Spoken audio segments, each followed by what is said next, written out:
መሓዛ ቀሰነት ካብቲ ምሕርቲ ተፈዲሶም ንገዝኣ እንዳኸደት ከላ ንመምሕራ ስለ ዝርአየቶ ኣታ ኣብዚ ፅምዋ ቦታ ረኺበዮ ከለኹ ቀሳነት ብሰንኩ ብፍቕሩ ሓይማ ከም ዘላ ክነግሮ ደሞ እንዳበለት ናብኡ ገፃ ደኣ ሰጎመት ዳርጋ ርከበቶ ይኹን እምበር ክነግሮ ዶ ክትብል ነግፈረ ገብዝሐት ብኡ መጠን ድማ ፍርሓት በለም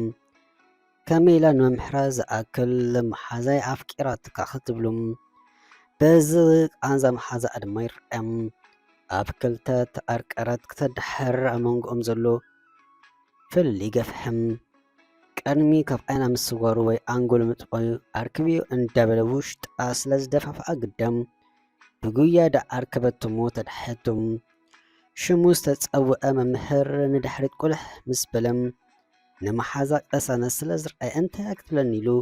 ከሎ ገና ልቡ ሓፍ ኮፍ በለት ብትምህርቲ ጉዳይ ጠጠ ከም ዘይበለቶ ይፈልጥ ከምዚ ቀሳነት በቃ ገለ ኮይና ትብሎ ስለ ዝመስሎ ፍርሓት በሎም ፍቃዱ እንተኾይኑ ከተዘራርቦ ከም ትደሊ ነገረቶም ብዛዕባ እንታይ በላ ካብቲ ደው ዝበለሎ ከየተንቀሳቀሰም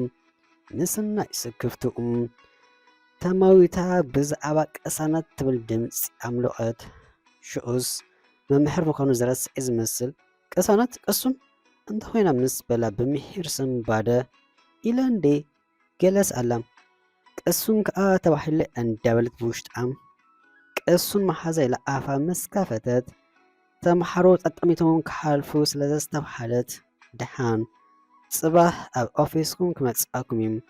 ሽዑ ክነግረኩም እዩ ኣብዚ ተምሓሮ ምጥማት የብዝሑናሎም ገና ፈወሲ ቀሳነት ሓደን ብዙሕ ኣይተሳከፉ ምባል መንገዳ ገበረት ንናይ ኣክብሮት ኣቱም ክትብል ፀንሐት ብሓፈሻ ኩሎም ተምሓሮ ክምኡ እንታይ ክትብል ደልያ እዛጓል እንዳበለ ምስ ነፍሱ ኣለ ናብ ገዝኡ ኣትዩ ግና ቀሲኑ ክዕረፍ ኣይከኣለን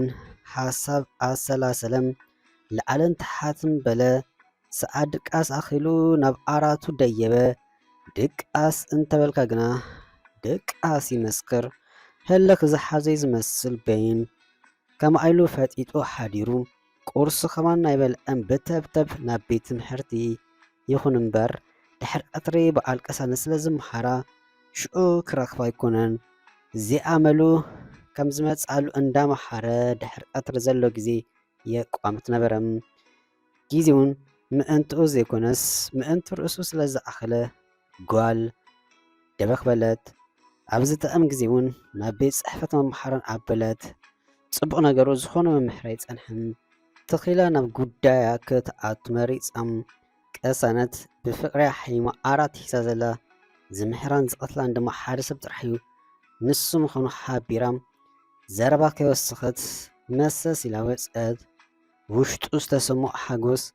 መዳረቕታ ይርከቡን ብጣዕሚ ተሓጎስ ኣብ ቤት ትምህርቲ ከም ዘሎ ረሲኡ ዘለለነ ጠረም ናይ ኣጋጣሚ መሳርሕቱ መምሕር ክትምሕር ፀኒሓ እቱ ምስ በለት ብዘይ ልቡ ሓቂፉ ኣብ እጉርታስ ኣማም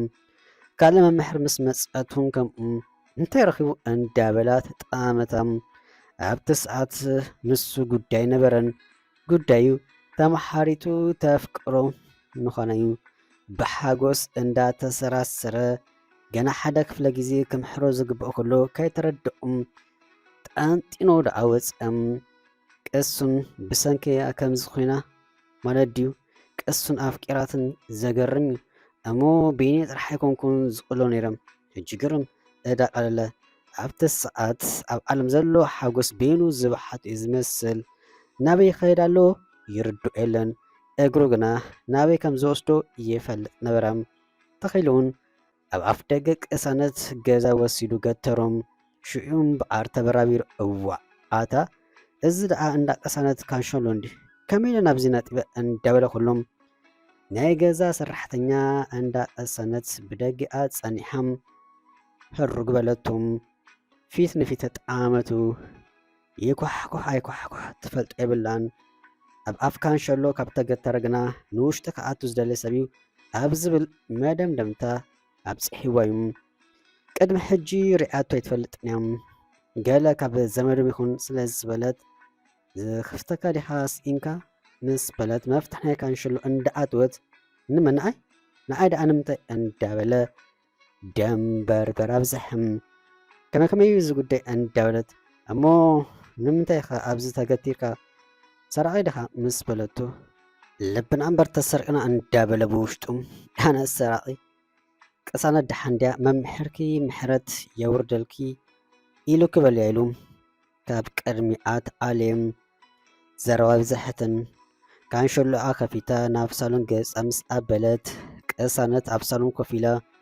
ንሽሙ ናብታ ተወሊኣ ዝነበረት ቲቪ ተፍጥጥ ነበረት። ኣቲ ቅሳነት መምሕሪ ባህለይ ድማ ምሕረት የውርደልኪ ኢሉ ካብ ኣፍ ካንሸሎ ተመሊሱ ኸይዱ ምስ በለታም ገና መምሕር ትብል ቃል ምስ ሰምዐ ድሮ ሕማም ረሲኣ ከም ንመፅዓኛ ዝተቐረበ ዱልዱል ኣድጊ ደው ኢላ ነበረት። ሰራሕተኛኦም እንዳገረማ እሂ ደኣ ምስ በለታም ከም ይመስል ንገር ንበለት ከምዛ ተጨቢጣ ተኮርማይ ዘይፀንሐት ኩሉ ምስ ሓበረታ ከም ናይ ሓፂር ርሕቐት ኣላላማይ ጉያ ብዘይ ልባ ናብ ደገ ገጻ ተወንጨፈት። እዋዕ እቲ ሕማም እንዳኣናበይ ኣቢሉ ሰኣነ መምሕር ኢልካ ምፅዋዒ እዚ ኩሉ ሓታ እዛ ጓል እንዳበለት ዳድሕሪኣ እኳ እንተስኣበት ቤንክ ተርክባም ኣይ ሓይለ ፍቕሪ ወንጭፍዋ እንዲግድም ኣብ 3 ኣንፈት ዝወስድ መንገዲ በፅሐት ብይኑ ከይዱ ዝኸውን በዝዶበቲ ክትብል ፀኒሕ ሓደ መዓልቲ ኣብቲ ኣብ ገዛውታ ዝረኸበቲ ቦታ ዘወስድ መሪፃም ናብኡ ኣበለት ብርሑቑን ህቑኡ ረኣየት ኣዊላ መምሕር በለት ኣፋ ተሓቲሙ ይቐንዩ ኩሉ ናይ ዘረባ ሸውሓታ ርግጥ ኢልዩ ኣብ ሾ በፂሕ ግና ጋሕ በለ 10 ደራፎት ዝወሓጠት እያ ትመስል ድምፃ ዝደቀሱ ቆልዑ ገዛውቲ ዘበራብር እዩ እንተኾነ ሃጎስ ዝተመልኦ ስለ ዝኾኖም ኣሰራሲሩ መሊሱ ኣሻው ዘደቅስ እዩ ጥራሕ እግረያ መምሕር ድሮ ሕቑ ጣብዩ ከብዲሕዋ ነበረም ፍሽክታናቱን ተደሚሮ ገዛውቲ ሃጎስ ብሃጎስ ጨነወ እወ ቃልቃል በለ እሳተ ገሞራ ፈጠረም ትረግፆ ኣይትፈልጥን እያ ብጉያ ናብኡ ገጻ እንዳበለት ንሱም ብጉያ ናብኣ ገጹ ደኣበለም በቃ ናይ ዘለዋ ጎየት ጎየ ዘረባ ዘይብሉ ዘሊላ ክትጥምጠሞ ክትብል ኢዱ ዘርጊሑ ተቐበላሙ ናብ ኣፍ ልቡ ኣጸጊዖም ምእጉርተ ኣብ ኣፍ ልቡ ኣጸጊዖም ክልተ ኢዳ ኣጣሚራ ኣብ ሕቑኡ ከሮ ኣቢላ ሓዘቶም ከይተዛረበት ነብኣት ከም ሕሱም ፈርሽሐቶም ካመጅኡ ጣልቂስ ሓሊፉ ስምነቱ ኣዝሓሎም ን5 ደቂቕ ዝኸውን ናይ ዘለዋ በኽያት ትኸውን እያም ፈፂማ ካብ ሕቕፉን ክትወፅእ ፍቓደኛ ነበረትን ከማ ኢላ ሙሉእ ሂወታ እንተተሕልፎ ብሓጉ ድሌቱ ንስዩ ይኹን እምበር